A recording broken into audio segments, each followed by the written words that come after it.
welcome everyone to our Food for Thought speaker series. We're glad to have you all with us. Today we're honored to have Tiffany Wang join us on the topic of Silicon Valley venture capital, big market bets for a better world. Just a quick note, if you have questions, please keep them to the end, to the Q&A section, or you could put them in the chat. Please keep yourself on mute until we get to the Q&A part, and you can raise your hand in the participants tab if you want to ask the question directly. And now I'm going to hand it off to Bill so he can do introduction. Thank you everyone for joining us. Thank you, Tiffany, for joining us. Thank you. Well, welcome everyone once again to Food for Thought as we continue on our venture, which is completing a full year of these events. And if you haven't gone to the website, please do, because all our events are up there with PowerPoints and recording, and it's really a pretty impressive array of experts from every field. Initially, we focused more on COVID, but pretty early on, we started to shift toward what's up in the world post-COVID when we get there. And we're inching closer and closer and closer to the post-COVID world. So it's very exciting. And thank you to Jeremy and Val for keeping this going. And we're going to keep going as long. We got a bunch of events already mapped out that carry us through Labor Day. And then we'll be clear sailing for more events all the way through next year. So we'll keep it going. I'm particularly excited about today. Tiffany Wang is just one of the most impressive people I've met in recent years. She's become my new best friend over the last year or so. She's an incredibly interesting, intelligent, and committed person, not just in venture capital and investment, but in being committed really since she was very young to making the world a better place.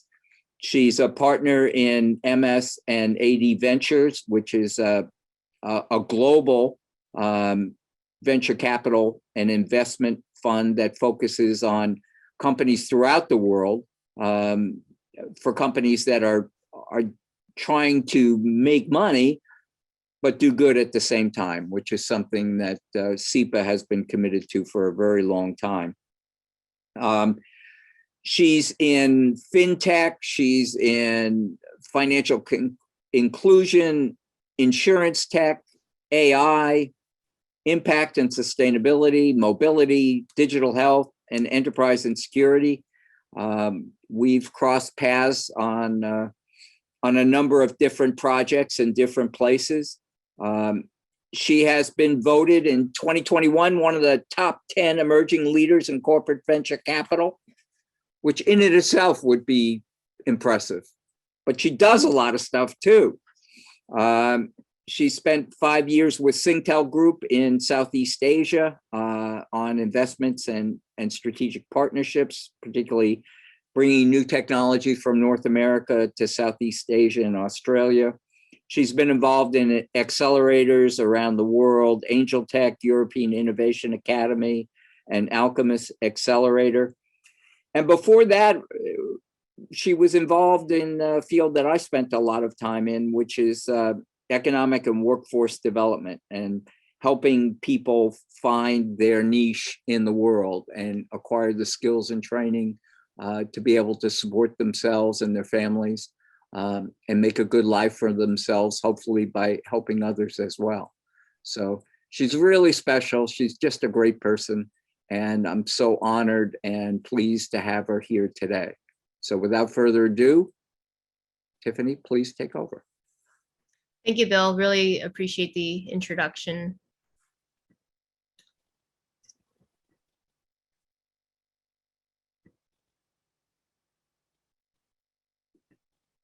All right, so everybody see the slides? Yes? Okay, perfect. So Bill had asked me to go and do a venture capital 101 for all of you. I know all of you are very smart and brilliant, doing really great things, but not everyone is exposed to venture. So let me just go in and explain how venture basically works. So as a VC, as a fund manager, I have 3 partners, and typically VCs will go and raise money from LPs or limited partners. And limited partners, that could be a mixture of pension funds, family offices, endowments, fund of funds, could be a mixture of things. But they basically go and give the money to the fund managers. The fund manager then goes and makes investments on startups. And it's the fund manager's job to manage all these companies. And with the profits, they share it with the LPs. It's typically a 80-20. 80% of the profits will go back to the LPs, and 20% will be distributed amongst the fund management team. So this is what a typical structure looks like. Ours is and there's going to be a lot of different variations, but my fund only has one LP, and that's MS&AD Holdings.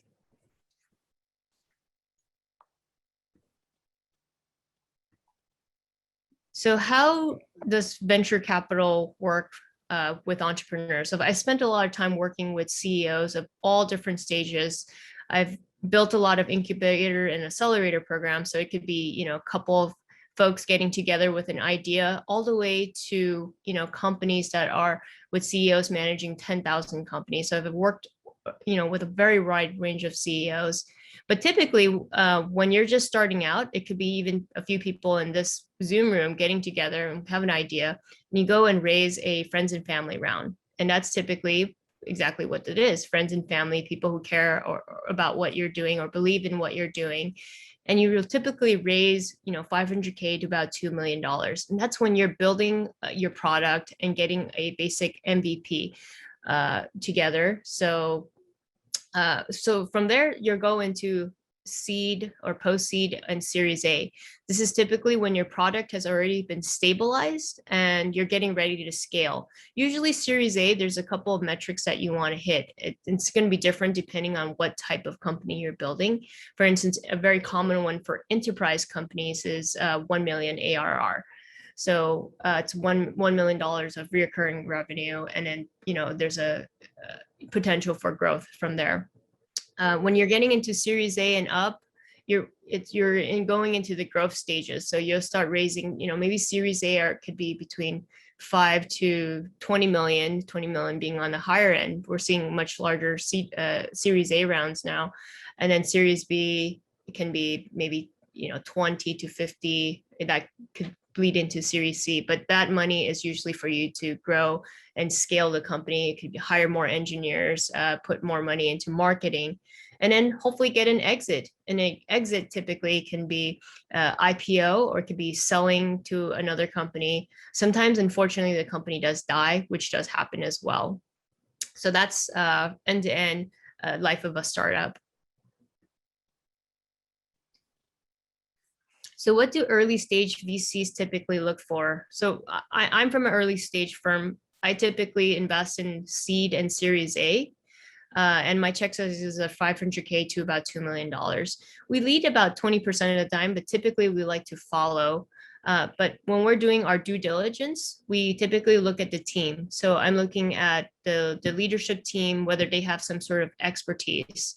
In terms of market, is the market, big enough? If I'm looking at a slightly later stage, a Series A and up, I'll take a look at the traction. Did they accomplish the goals that they say they're going to hit? What they told me when I met them at the seed stage. Is there anything interesting or innovative about the technology? And then, of course, the returns. Is it basically a clean cap table? A cap table is, the list of the investors.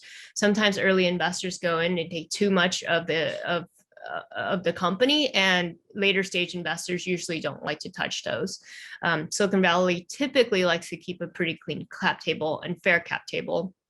And the reason for that is because, we want the VCs to be able to get, at the early stage, typically 10x returns or more. So if I put in $1 million, can I get $10 million back? So let me go in and introduce my firm. My firm is backed by MS&AD Group, which is a large holdings company focused on insurance, and they're headquartered out of Japan, but they have presence in 50 different countries. And we invest in a pretty wide range of things: insurtech, fintech, mobility, digital health, and we have investments all over the world. We've been around since October of 2018 and have made about 50 investments already. That's actually fairly high volume. So we're known for moving pretty fast, especially for a corporate venture capital firm.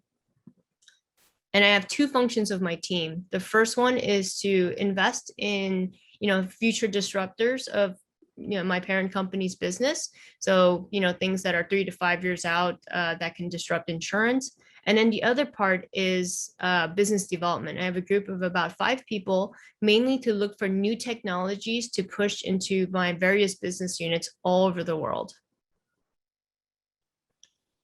But today I'm actually here to talk to you about something a little bit more specific, is how are some of these companies actually doing good for the world? And luckily for me, MS&AD Holdings really care about making the world better. And I've also been very lucky to find my partners, John and Tak, who also care about making the world better. So if you take a look at our portfolio companies, a lot of the companies that has some version of an impact. So I'm going to go over a couple of the companies with you, and then we'll open it up for Q&A, and we can do some problem solving. And I think that's where a lot of learnings can actually come in. So the first company is Good Money. Good Money is basically a challenger bank. They optimize the cost of banking, and instead of giving you back in cash or rewards, they actually just give you the shares of the company. And so what I like about this, Gunnar, the CEO, he's what I would call a investable hippie. So he likes the idea of distributing wealth, but just giving away everything doesn't make sense. So he makes it an incentive to give away stocks in his company, and by doing that, he gives the average American access to the ability to join in on the financial gains. And this model is very novel and it's very new, and it's also one of the reasons why we made the investment in them. So I come from a family of small businesses on both sides, and when the businesses were growing up, one of the challenges is, as the contracts I get, when they get bigger, for instance, if you're a gardener and you want to start doing it for buildings, they usually want you to have insurance. And typically insurance, you buy, a year-long policy. But when you're just starting out, you're not sure whether it's going to work out or not. And what Thimble does, it helps break down the insurance policy to much smaller chunks. So you could buy 3 months, you could buy 1 month, you could even buy a day. And that really helps fill in the gap for very small businesses to take their business to the next level. So this is one that Bill and we both sit on a board together of. IX is an impact investing platform with an LP base of about 30 different family offices all over the world. What I like about this company is it gives me exposure to a lot of different categories that I might not make direct investments in, but I get to learn about. And if there's an interest for my firm to make an investment in, I could potentially partner with a lot of the family offices within the organization. So there's a couple of real estate plays. There's a company that's called Carbon Engineering, which removes carbon from the air. Waste fuel turns garbage into fuel, and a couple of other things. So this one has been really great for exposure to new impact categories. Pledge is quite a fun one. It's basically a nonprofit fundraising platform. The differentiation is they just don't take any fees. So if you raise, $100,000, $100,000 actually go to the nonprofit. And they've done a really good job integrating with a lot of, tech platforms like Zoom as well as Evite. And it supports a lot of different causes of the world, be food shortages, clean water access, animal welfare. They're actually working with Oprah, and recently they actually just worked with Ellen to do some fundraising for I believe animal welfare in Africa. And this company lives off of donations from their users, and the next generation of people, they really love transparency, and we found that they are willing to donate to the company. Caro, this one is this is one of the fastest growing companies in Asia, and actually used to be my former colleague. Caro is basically a marketplace for used cars. And while this one isn't, saving poor children, it is something, buying a car is something that's really big, for a very big step for a lot of people. And sometimes it's an extremely stressful event. And what Carl did is just really brings transparency and security to the car buying process. So I think this still does also make an impact on making things easier for people. Hippo's one that MS&AD Ventures, we wrote a small check, and my parent company wrote a larger $350 million check. And what they do is it's a homeowners insurance platform. The DNA of the company is very technical and data driven. So by having more information on homes, they are able to bring more transparency, better coverage, and make the claim experience a lot better. Insurance is typically just very difficult to work with and hard to understand. And Hippo is just improving that for everyone. And the last one I'm going to talk about is tomorrow.me. It's a financial planning tool for the average American. So not everyone is going to have a family that's very wealthy or have good planning.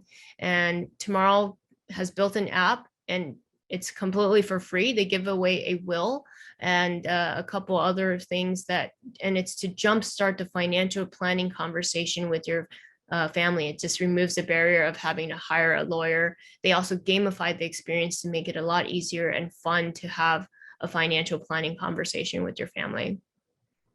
So those are a couple of the companies that I think is working on making the world better within the portfolio. But I know for the audience, there's a lot of entrepreneurs and people who are potentially wanting to build things that's making the world better. So let's jump into Q&A. So as I often do, I'll start off and get the conversation going.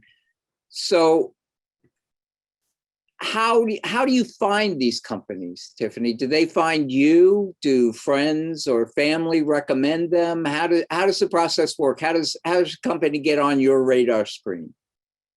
Absolutely. So the majority of the companies that we've invested in actually came through a trusted network. And that is typically other VCs. It can be our founders are actually a really great, deal funnel. And we get it through our referrals. So we closed 15 deals last year, and I think 14 out of 15 of them actually came from just within our network. And just to follow up, once they get there,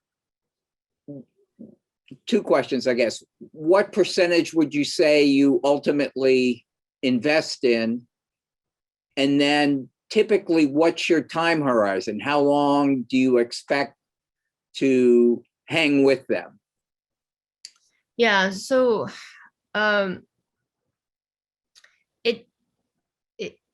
so we actually see a lot of companies, so it's really, really hard to get funding. I think we've seen thousands of companies. Last year we did 15, and we're a fairly high volume firm. So some firms might do 4 investments.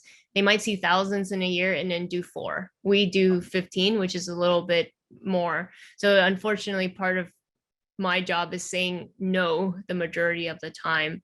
When we invest in the company, there's different companies at different stages, but we usually write one check, and then we do a smaller check as a follow-on for the company. But we support the company all the way when it comes to helping them with introductions and getting them to the next stage of funding. But that really depends on like what stage we're investing in. In terms of the returns, we don't really expect any returns right away. At the early stages, most of it, you're not going to see returns until 10 years later. So much of it is actually just supporting, mentoring, and helping the company get to the next level. So if you're a seed company, what I'm doing is actually prepping the company to get ready for the Series A investors. And we might end up doing a handoff. And while we continue to support them, the Series A investors might be able to better support them, or the Series B investors, and we'll continue to support as much as we can until it makes sense to do a handoff. Cool. I've got a question. You talked about the diversity of the different companies that you've been incubating, and I think one of the questions I had was what's the biggest challenge, because I see all this diversity, but there's no uniform approach to all of them. So could you talk a little bit about that? Challenge with what specifically? Challenge to approaching and supporting those companies that have such different. Okay. Yeah. So usually there's a few things that, different VCs will be good at different things. Some might have very strong technical expertise, so they can go in and deep dive and support on the technical front. What my expertise is around is actually go to market into Asia, Southeast Asia, Australia, Japan. I've built out a very strong network there. And because I've been doing it a lot, especially the last 5-6 years, I also have a network of customers. So usually when they're ready to go into Asia, that's somewhere where I can really come and jump in. But I can also support with very, introducing earlier stage investors and earlier customers. So, one of my key strengths is being able to spin up networks in different categories. So for instance, like I have a network of, other insurance companies. And so if there's a company that's ready to sell to a bunch of these insurance companies, I can introduce them to my peers. To Asian investors, can you typify regions as to what investors, at least from what you know, are interested in? Asia versus Europe versus the US versus South America? Is there a typical investor appetite or that differs region to region? Yeah, there's different trends, definitely, but there's also different investors in these different regions. But at my last firm, I spent a lot of time in enterprise and security. So if you take a look at a place like Israel, security was a really big thing. There's a lot of technologies that was coming out of there. If you look at Asia, you're seeing a lot more consumer and e-commerce and not as much in an enterprise space, because in that region, a lot of the businesses are small, medium businesses. Mm-hmm. And so those type of technology would be a little bit more, or those type of companies would be more popular over there. US, we have a pretty wide range. If you see New York, you're going to see a lot more like fashion related or fintech related. In San Francisco or Seattle, you're seeing a lot of enterprise or cloud related. LA, things that are, similar to Snapchat or SpaceX, because you're seeing some of the teams grow up and graduate and go and build technologies out of there. I think Austin, you're seeing a mixture of consumer as well as enterprise. There's actually quite a bit of enterprise because there's some of the larger companies there are enterprise focused. So it just depends on where and what. I think Boston, you'll see a lot of biotech come out of there and health sciences. This is Terrence Fraser. Thank you very much for your presentation. Thought it's very very informative. I'm just ending my first year at SEPA, and I just have a quick question. The Ford Motor Company recently introduced the all-electric pickup truck. Do you think this is going to be sort of maybe the harbinger of what's to come with all vehicles and perhaps death of the oil and gas industry? Is this something within your expertise that you could opine on? So, I can't speak for the industry as a whole, but, I actually have a couple of mobility companies that we've made investments in. I think there's general trends to move away from oil and gas because it's just not sustainable. So we're seeing a lot of hybrid and electric vehicles coming up, right? I don't think it's going to change overnight, but I think it's trending in that direction. In terms of new forms of transportation, we're very excited and interested in that, and new models of transportation. I mean, Uber is a very common example, right? Before, everyone feels like they need to own a car, but with Uber coming in, you don't necessarily need to own a car. In terms of we have one company we invested in called Volocopter, and they're an air taxi. So we think that potentially, we're making a bet that people might be flying around in air taxis in the future. Oh, okay. Thank you very much. Yep. Tiffany, what kind of gender mix do you see? Are there an equal number of men or women, or men still dominant? Is it trending one direction or another? And also people's backgrounds in terms of ethnicity and race and those kinds of things. Yeah, it's definitely more. Are you talking about in venture capital? Yeah. In venture capital, it tends to skew more male currently. In Silicon Valley, typically white male, but there has been a lot of initiatives to try to change that. I happen to work for a Japanese firm, so I have a lot of Japanese people on my team. So, like it's a little bit different. But I think there's a lot of initiatives to bring more diverse candidates, whether it's female or from different backgrounds, into venture capital. So it's trending in the right direction. And what about on the innovator side, on the companies? Are those more of a mix or not? I think yes, I think it's a bit more diverse, and it's also trending in the direction where we're investing in different categories, right? So for instance, in enterprise and software, there's just more people of a certain ethnic background, from a historic standpoint. But we're seeing it broadening out where, more unique products are being invested in, more categories that traditionally would not get venture capital is starting to get venture capital. So I think, again, it's trending in the right direction. We have a question in the chat from Al. Thanks, Tiffany, for this great session so far. My question is around your strategic approach towards portfolio companies. How do you track, measure success of their growth after your introductions? Okay, and so I think this question is more specifically to the strategic approach for, you mean working with my parent company? For Ellie? I think she means more. Sorry, it's more on the portfolio company side. Okay, so how are we tracking the success? Well, that one's pretty straightforward, right? If we make the introduction to the investor, do they end up investing? If we introduce them to the customer, does the customer end up actually using the product?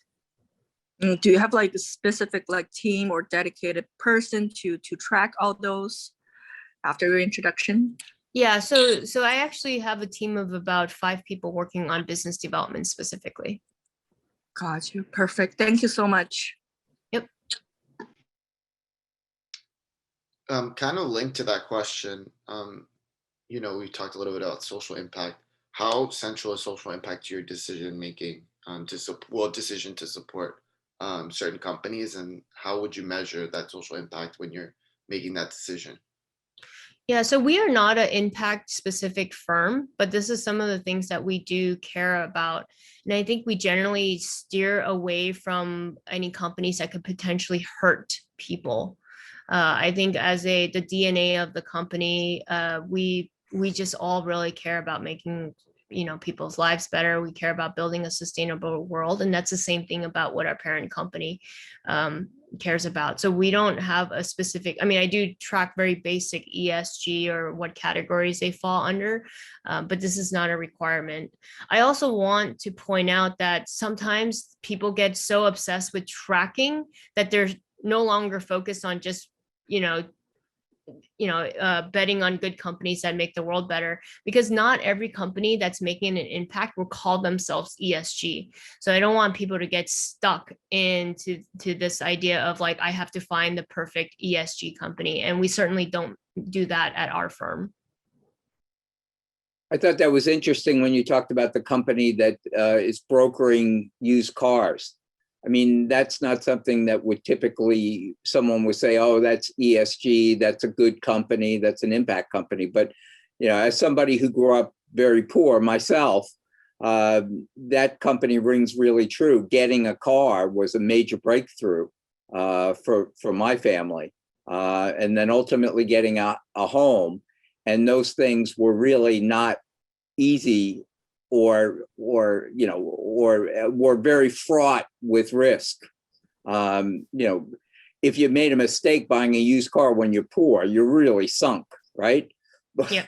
Because you need that car and it's a huge investment for you. And then if that car turns out to be a lemon, you're worse off than you were when you started. So that could be transformative if it's done right. Used car salesmen are not normally looked positively in US. So right, exactly. Exactly. Yeah. In fact, that's a stereotype. A used car salesman is viewed as the lowest of the low, the scum of the earth, people who, take advantage or are skillful in taking advantage of naive consumers. I have a question as it relates to hardware, recognizing that much sustainability solutions have a hardware aspect, but VCs are typically aligned with enterprise SaaS, as per many of the examples that you shared. Just give your view, if you have a hardware component in something you're developing, how to best appeal to VCs like yourself.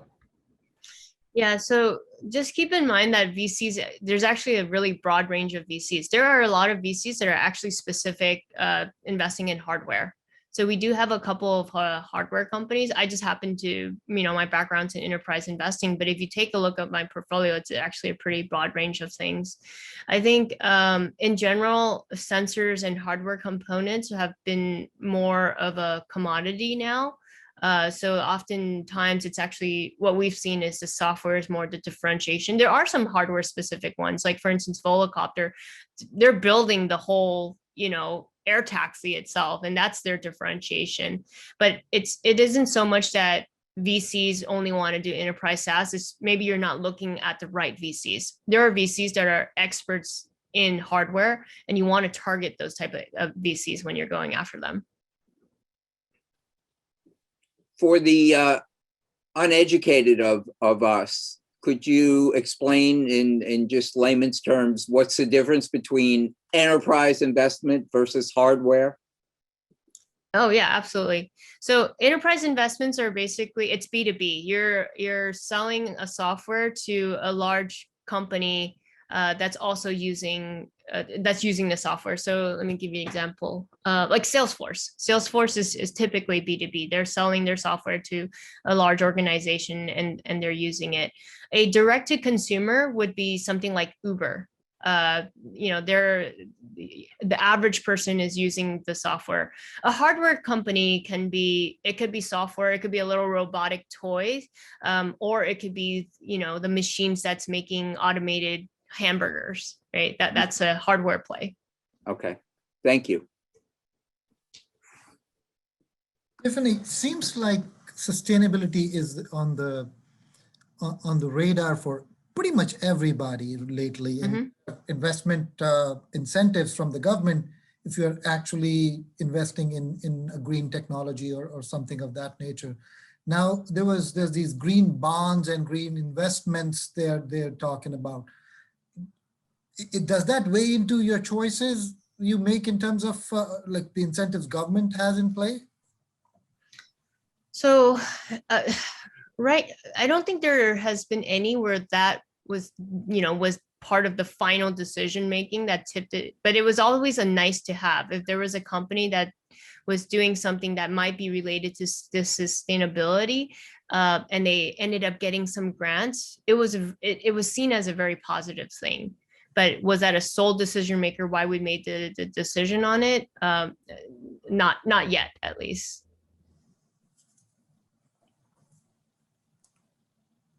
But do you really see a trend in more sustainable sort of investments coming in, or is it? Absolutely. I think this is just going to be a very common thing, because we have to we have to make the world a lot more sustainable. That's just going to be a reality, and it's definitely the direction the world is going. It's just not sustainable. Our different sources of energy, our food, right? A lot of money is going into sustainable foods, right? Because it doesn't make sense to be killing all the animals and eating them. Is there a better way to do this? This is why we're seeing a lot of impossible meats. The population continues to grow. So yes, definitely this is, you know, the direction we're going into. This is something that MS&AD Holdings care a lot about. And it's also something that we really do consider as well. Thank you. On a personal basis, Tiffany, I would assume, and correct me if I'm wrong, but before COVID, you spent a lot of your time on the road, going to see people, touching the things they do, getting to know the communities where you're investing. I assume during COVID, you couldn't do that. So how did COVID change the way you work, and how do you see going forward in the next year or two? Do you think you go back to the way it was before, or will the way you do your work be different starting in the fall? Yeah, absolutely. I think it's going to be a hybrid. You know, prior to COVID, I was on my partners and I were on airplanes a lot. We were actually used to, you know, rolling closes without seeing each other anyways, because we were already distributed, even though our office was in Silicon Valley, but we were closing deals while each partner was on a different continent. So that part wasn't that difficult to adjust to. Being stuck in one place, you know, all day long has been very interesting, but now I segment my time where my morning is with UK, Israel, daytime is in the US, and then in the evenings I do my Asia meetings. And I found it's very efficient. Now it doesn't matter whether the person is, you know, in Singapore or whether they're just down the block. You know, I've learned that, you know, it's just still the same. It's a Zoom call. So it even levels out the playing field a little bit. When things open up, and I'm waiting for things to open up, I will start traveling again. I think I will maybe do a little bit less traveling and a little bit more on the Zoom calls, but I don't think the traveling will go away, because I still very much want to, you know, be there with my entrepreneurs, meeting the teams and helping them to build out the, you know, the customer base and investor base as well. Tiffany, could you talk a little bit about what do you think prepared you the most to be successful in your current position? You need to have grit. You need to have to keep getting back up after you get punched and you fall down as many times as possible. I think there's a lot of persistence. I think if you sort of take a look at my resume, it just seems like, oh, that's a really great story. She just made it into venture, but actually there's a lot of very, very dark days of, you know, working for the wrong person, you know, having terrible people just really beat you up, put you down, lying to you, and, you know, and just being able to put up with all of that, getting around that and taking it to the next level. And I think it's especially, I think, difficult for people who, you know, quote unquote, want to make the world better, because there's this very idealistic world, that the idea that the world is going to be better and you're doing good. And the reality is the world can be an absolutely terrible place, and you need to figure out how to survive and get it to the next level, right? And that is the reality. Like, it's just like, hey, can you survive? Can you get to the next level? Have you, you know, found some friends to help you out and pick you up on bad days? You know, do you have the right strategy? And even if it didn't work out, can you pull it back together and then do it again, over and over again? And then hopefully you're trending in the right direction. Awesome. No, thank you. So would you say, Tiffany, I mean, we're almost on different ends of the time spectrum in our life. So and what you said really resonates with me. I'm the kind of person who really, you know, trusts first and hopefully is most of the time right. But I'm, you know, I generally love people. I am committed to make the world a better place. But then I used to be very shocked when I'd find out that someone was completely lying to me, was, you know, in my view, you know, closer to the devil than a person. And how have you been able to, you know, to the extent that I know you and I do, how do you keep your optimism while becoming more of a realistic business person? So, there's a lot of things that I've learned in different, having been in a lot of different fields. I think, when I started to work with engineers, which were very different from, the people that was around me, I really learned how to get very organized in the way and structured in the way they're thinking. And so by learning about how it works, you're pulling different pieces together. Same thing with different, if someone is treating you really poorly, it's actually oftentimes not about you. It's actually about something that happened to them, and that's the way they're handling their world, right? And so if I can figure out what is going on with them, then maybe steer them in the right direction, that then you sort of have things under control. But there's just no perfect path, and it just really is, you have to figure out and continue to stay persistent on staying on the path that you want to go into. Are there characteristics that you see in your entrepreneurs that you invest in? Are there certain personality traits that you look for that, at least in your mind, correlate with a higher probability of success?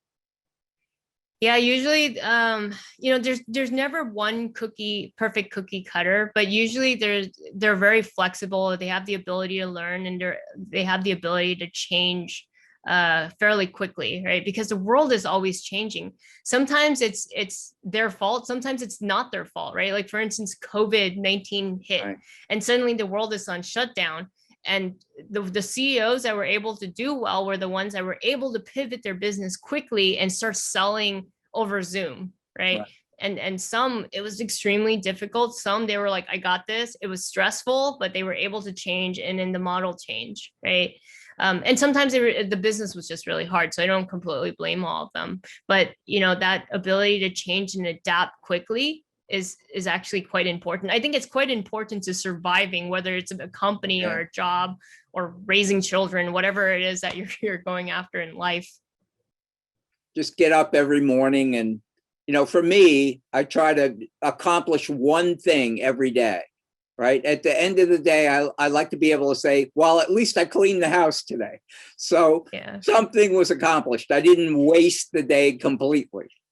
Well, and the other thing is, as many, terrible experiences I've been through, there's always been, I've also met a lot of really great people who helped and mentored me as well. Like, ironically, in my old field, in my Goodwill days, there was just some people who actually picked on me because they didn't like me. And you were thinking in the human services world, it would be good. But so it was actually quite terrible at times too, even though there were people with big hearts there. But when I moved into the tech and venture sector, I met a lot of people who were very practical, but there were also a lot of really great people in this field too, who took me under their wings, mentored me, and advised me as well. So for every I honestly, for every one bad person, there was probably 3 or 4 good ones that I've met. But you'll never forget the bad ones, though, because you remember those lessons. What do you see as the next big thing in innovation?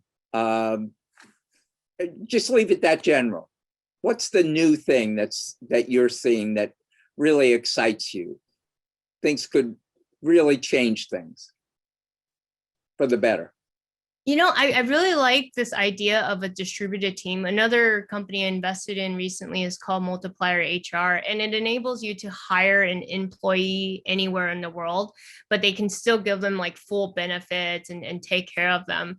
And this idea that I can be running a company from San Francisco or, let's say Hawaii, right? And my team can be all over the world. And this is now a very realistic, viable thing.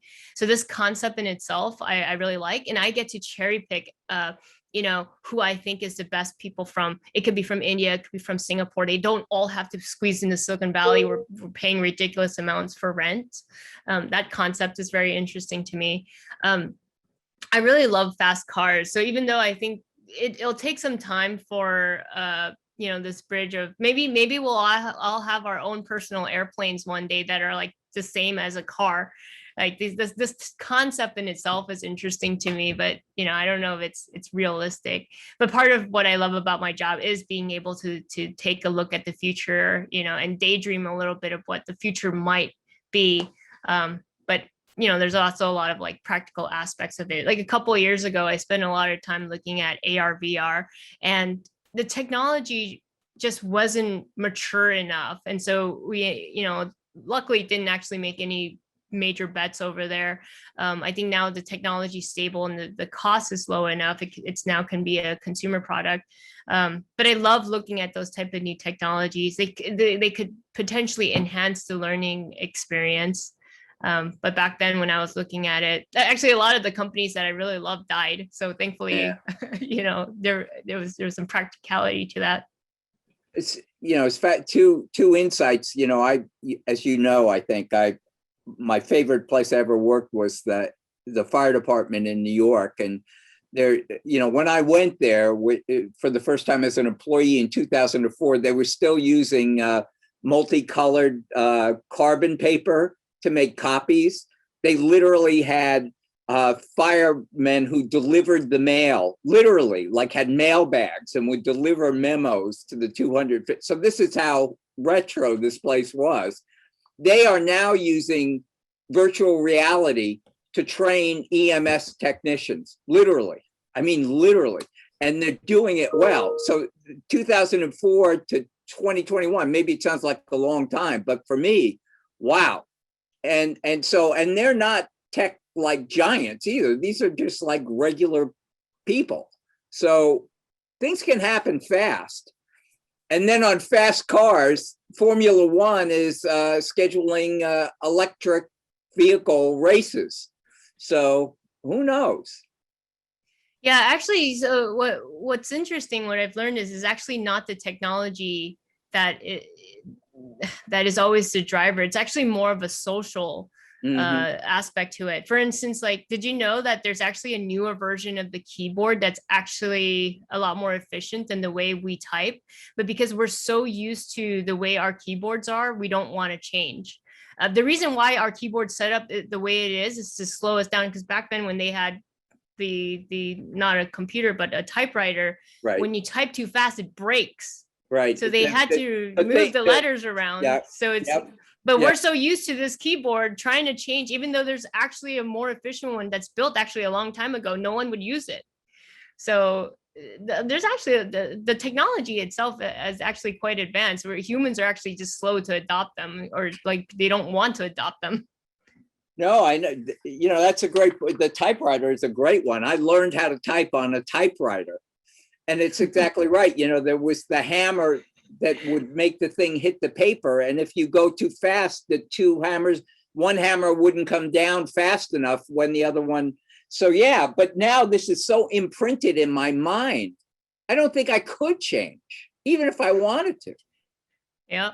So having kids that are elementary school age kids, 7 to 9, during the pandemic, it's amazing how fast they've picked up on the technology.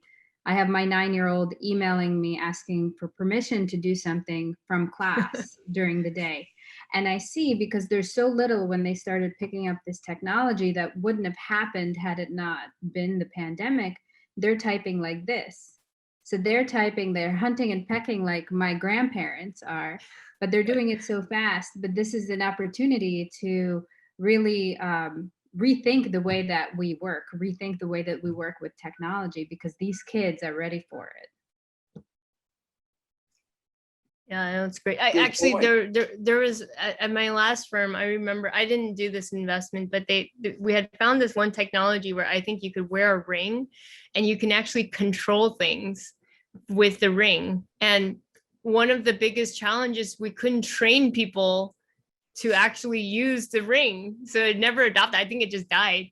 But the concept of it was very futuristic. It was really cool. You could just, control the TV, control, different components with this ring.